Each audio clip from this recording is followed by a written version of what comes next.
Mega church pastors exposed by a mega church pastor. Well, if you guys didn't know what a mega church pastor is, a mega church pastor is a pastor of a church, a mega church, that's 2,000 people or more, okay?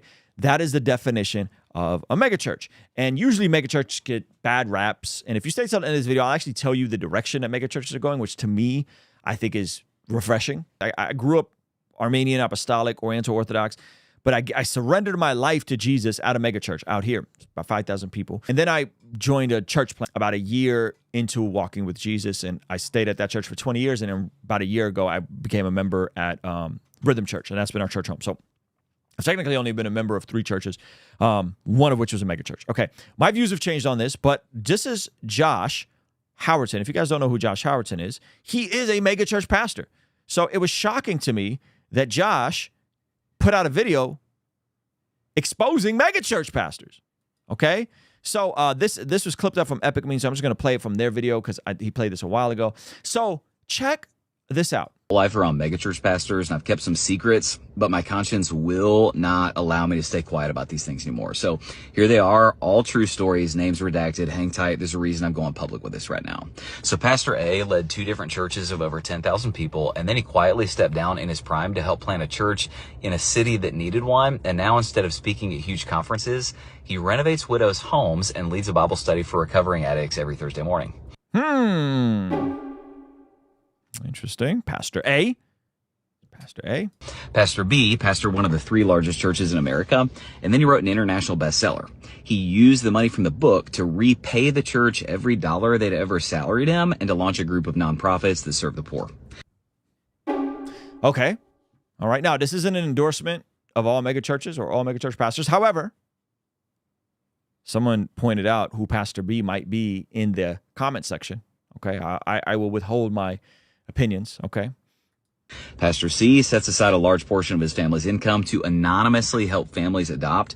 They have a goal of funding 100 orphans adoptions before they're done. Pastor D is not like a hangout in the green room before services kind of guy. Instead, this guy arrives 3 hours before services every weekend to pray for the 10,000 people that attend his church. But listen to what Josh says next. And I could co-sign this as I've been building with more pastors and been getting connected with more megachurch pastors. What he says next is indicative of 99% of megachurch pastors that I've met. Listen to what he says next. Public scandal you hear about, there's 100 secret successes. Now, for every one scandal you hear about, there's 100 secret successes. You may say, well, then why don't I ever hear about them? Because planes that land safely don't make the news. Spent my whole life. Plans that land safely don't make the news. Okay, so I've been critical of some megachurch pastors in the past. My tone and my opinion has obviously shifted.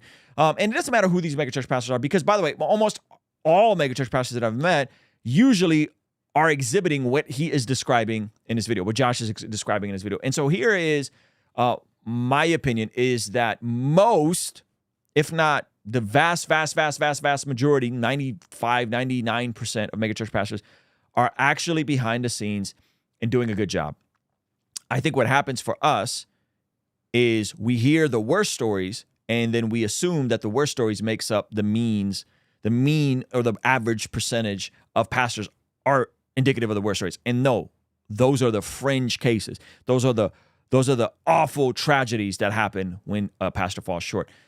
And there's thousands, if not tens of thousands of megachurches. Many of them get pastored quietly and without any scandal, right? And so the worst of the worst, they become national news. But the reality is most churches, which is 2,000 or more, right? A megachurch is 2,000 or more, don't have these sorts of situations. I'm going to have Pastor Chris Brown back on from North Coast. That's the biggest church in my city. We had him on before. We had a really amazing, refreshing conversation, and I want to have him back on to kind of explore this idea. But here's the interesting part about megachurches that I've recently seen. Now, you could feel a way about this. Megachurches get big, and then as they get big, they do something interesting. They actually get small. This is what I mean. The model that North Coast Church here in Vista coined is called the multisite model. They started with having one speaking video go out across multiple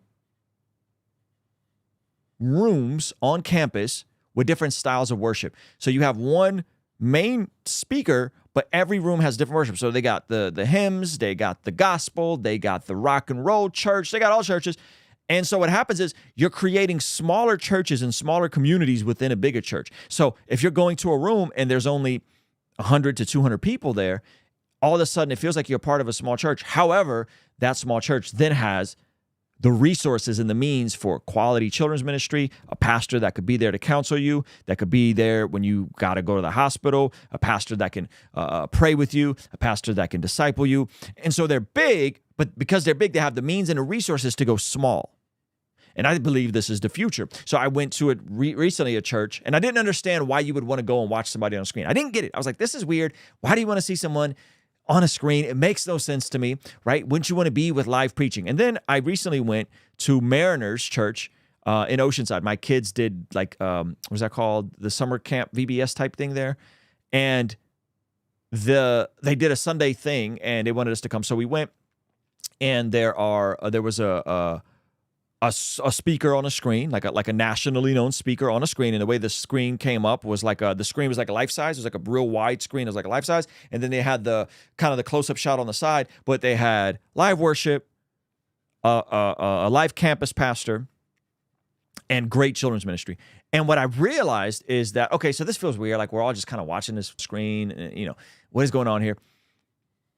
But what I realized is when the church ended, there was only like a couple hundred people there. So I was like, oh, I get it. I actually understand the model. It's a small church that's the extension of a big church. It's a small church that has the resources, the means to make sure there's a counselor, there's a counseling pastor, there's a marital pastor, there's an executive pastor, there's a live preaching pastor that preaches, you know, once or twice a month, worship pastor, children's ministry. They have the means and the resources to do small church really well. And they have a degree of autonomy. And I didn't quite understand that until I went recently, and I was like, oh, I get it. I actually understand now. I understand the appeal. Now, I'm old school. Like my church is, the church that I attend, I'm a member of, about 800 on a Sunday. All of our room only fits like 200. So it feels like you're part of this small church. So you're leaving church, and like we'll see the people from the previous church service, right? So you're seeing people come and go. There's time to hang out.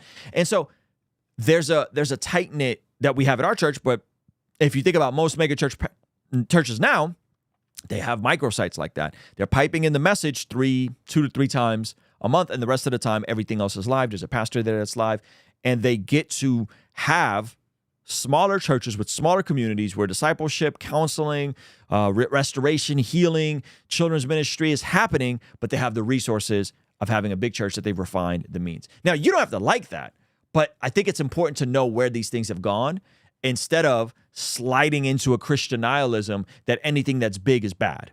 Oh, it's big, therefore it has to be bad. Oh, there's thousands of people, therefore it has to be bad. Oh, there's millions of people, there's millions of dollars coming in, therefore it has to be misused and squandered, right? And I think that's the issue that many of us are dealing with. Now, again, this is not an endorsement of all mega churches, and this is not an endorsement of all big churches.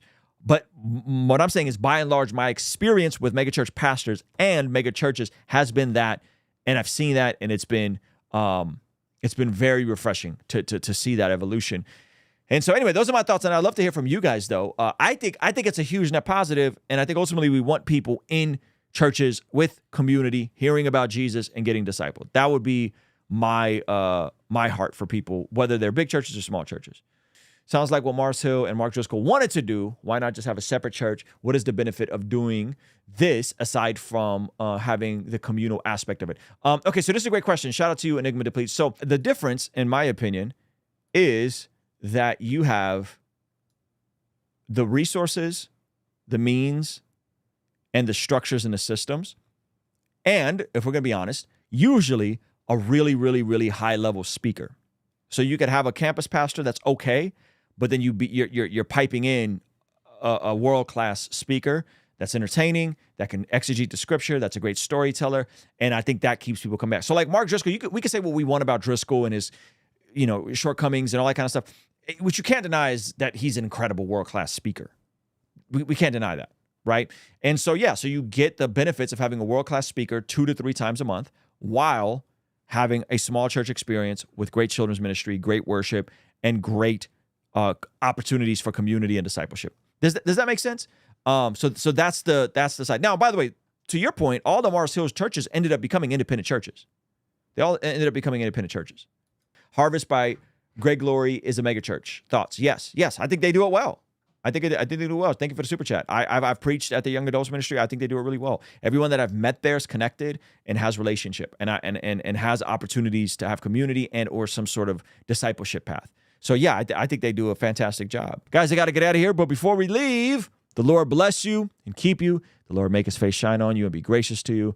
The Lord turn his face towards you and give you peace. All right, guys, I love you guys. Appreciate you. If you do not have the latest collection, go get it or go get the leadership planner, available now, shipping soon. All right, love you guys. Peace. After the incredible success of our Bless God prayer journal, many of you guys began to ask for something that had a planner. And so we combined our Bless God prayer journal with a brand new leadership planner that jam-packs the same things from our prayer journal with a planner, goal setting, leadership meeting, and notes. With index pages, you can see different sections right along here of this leadership planner where you can start out with actionable goals, 12 months of calendar, our original prayer journal prompts, our leadership journal with the proven problem solution framework, and of course, just free write notes. This leadership planner is based off of Matthew 25:14-30, which of course is the parable of the talents. The vision of the planner is to help you make the most of your time, talent,